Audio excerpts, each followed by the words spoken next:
Kebanyakan orang akan bersetuju bahawa individu mempunyai hak untuk memilih kerja mereka. Namun ramai orang bekerja dalam pekerjaan yang bukan pilihan mereka. Menurut ILO, terdapat 27 juta orang bekerja dalam keadaan buruh paksa di seluruh dunia. Biasanya, buruh paksaan direkrut dengan janji palsu dan mereka sebenarnya tidak bersetuju untuk bekerja dalam pekerjaan yang mereka berada.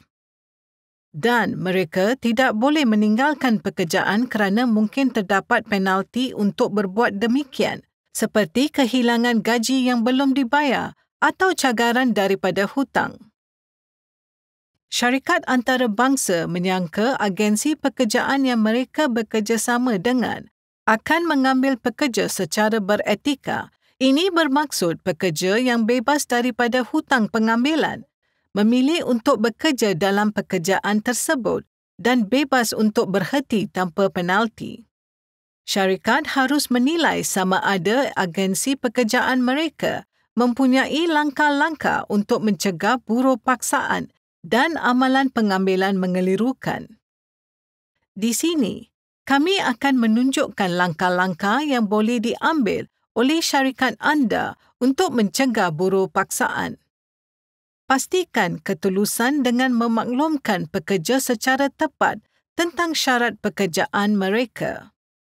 Pastikan mereka bebas untuk meletak jawatan. Hapuskan caj yuran pengambilan terhadap pekerja. Dan uruskan secara ketat ejen pengambilan yang bekerjasama dengan anda.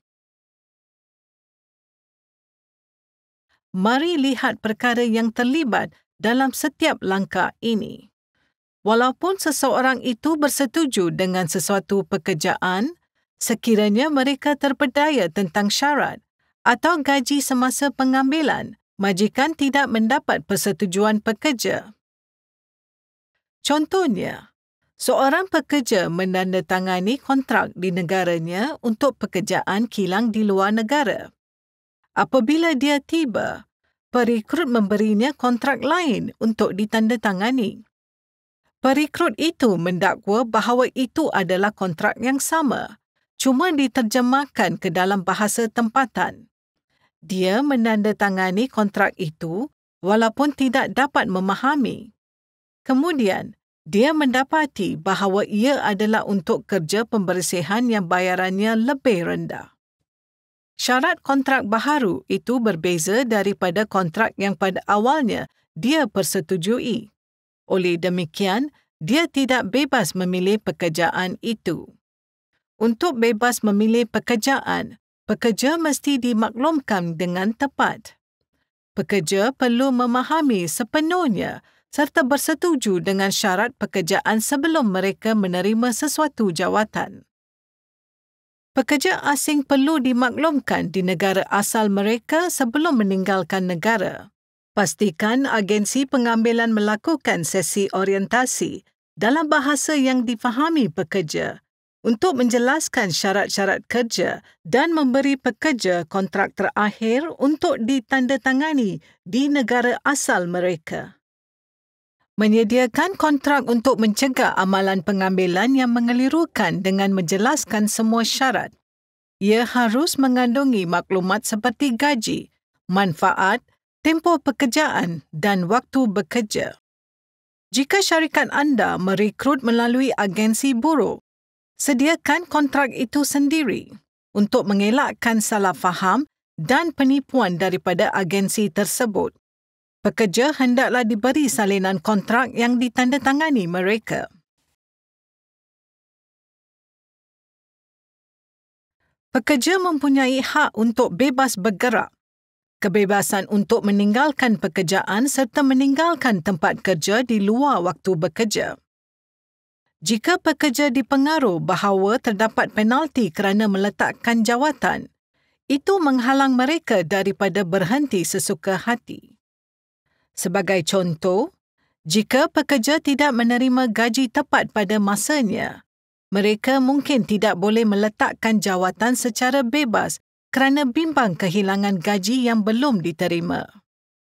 majikan mesti memastikan bahawa pekerja dibayar secara tetap dan tepat pada masanya. Bayar pekerja anda secara langsung, termasuk mereka yang diambil bekerja melalui agensi pengambilan pekerja. Apabila ini tidak dapat dilakukan, pastikan anda tahu jumlah gaji setiap pekerja. Jika majikan menahan pasport pekerja asing, pekerja tidak boleh meletakkan jawatan tanpa kehilangan pasport mereka. Itulah sebabnya pekerja harus memiliki dokumen pengenalan diri mereka. Pekerja yang tinggal di asrama hendaklah diberikan loker peribadi mereka sendiri untuk menyimpan barang-barang peribadi.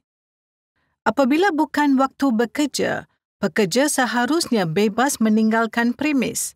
Pekerja tidak memerlukan kebenaran yang tidak munasabah seperti pas tandas untuk pergerakan mereka semasa rehat atau waktu lapang.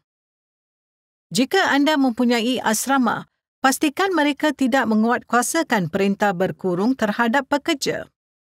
Pekerja mesti faham bahawa mereka boleh meletak jawatan tanpa penalti selagi mereka memberi notis yang munasabah. Semua kos penghantaran pulang perlu ditanggung oleh majikan. Ini termasuk tiket penerbangan pulang ke negara asal serta perjalanan pulang ke bandar atau kampung tempat asal mereka. Agensi buruh sering mengenakan bayaran yang terlalu tinggi untuk pengambilan pekerja. Yuran ini meliputi kos pasport, yuran perubatan, insurans, pemprosesan visa dan yuran agensi. Pekerja juga mungkin dipaksa membayar kos yang melibatkan sogokan, rasuah dan transaksi yang menyalahi undang-undang yang lain. Untuk menampung kos tersebut, pekerja ini perlu membuat pinjaman yang besar, kadangkala dengan kadar faedah yang tinggi. Disebabkan itu, sesetengah pekerja tidak dapat meletak jawatan sehingga hutang yang mungkin mengambil masa bertahun-tahun habis dibayar. Pertubuhan Buruh Antarabangsa telah menetapkan piawaian bahawa pekerja tidak sepatutnya membayar sebarang bayaran untuk pekerjaan mereka. Sebaliknya, majikan harus menanggung semua kos pengambilan pekerja. Ini dipanggil prinsip majikan membayar. Terdapat banyak negara yang mempunyai undang-undang sendiri tentang apa yang boleh diterima dan apa yang tidak. Sebagai contoh, kerajaan Malaysia dan Bangladesh telah bersetuju bahawa pekerja Bangladesh boleh dicaj sehingga $800 untuk kos penghijrahan di Bangladesh. Namun akhirnya, syarikatlah yang akan dipertanggungjawabkan untuk mengekalkan piawaian ILO. Kilang juga perlu memenuhi piawaian syarikat pelanggan mereka dan bukan hanya undang-undang tempatan. Prosedur diletak untuk mengesan sebarang bayaran yang dikenakan kepada pekerja untuk pengambilan mereka. Pantau keputusan dengan teliti dan atasi sebarang isu dengan segera. Jika anda mendapati pekerja anda membayar yuran yang terlarang untuk pengambilan mereka, syarikat anda harus membayar balik wang mereka. Sesetengah syarikat terpaksa menjalankan program pembayaran balik amat besar untuk memulangkan yuran pemerasan yang telah dibayar oleh pekerja, bernilai sehingga puluhan juta dolar. Mengalihkan yuran pengambilan kepada pekerja mungkin lebih murah untuk jangka pendek, tetapi untuk jangka panjang, amalan pengambilan yang bertanggungjawab boleh menjimatkan jutaan dolar syarikat anda. Untuk memastikan perekrut tidak mengenakan bayaran terhadap pekerja, agensi pengambilan harus diselidik. Nyatakan dasar dan masukkan terma di dalam kontrak pembekal. Jalankan penyelidikan yang menyeluruh untuk memahami amalan agensi pengambilan sebelum memasuki sesebuah perkongsian. Nyatakan dasar pengambilan syarikat anda kepada semua rakan kongsi perniagaan semasa suai tugas dan semakan berkala. Sediakan latihan komprehensif tentang pengenalpastian dan pencegahan buruh paksa kepada semua orang yang terlibat dalam pengambilan di syarikat anda serta kilang milik rakan kongsi. Dasar pengambilan anda harus terkandung dalam tata kelakuan pembekal. Ia harus menjadi syarat untuk menjalankan perniagaan dengan syarikat anda sebagai sebahagian daripada perjanjian perniagaan. Dalam perjanjian ini, masukkan penalti untuk agensi yang didapati mengenakan bayaran.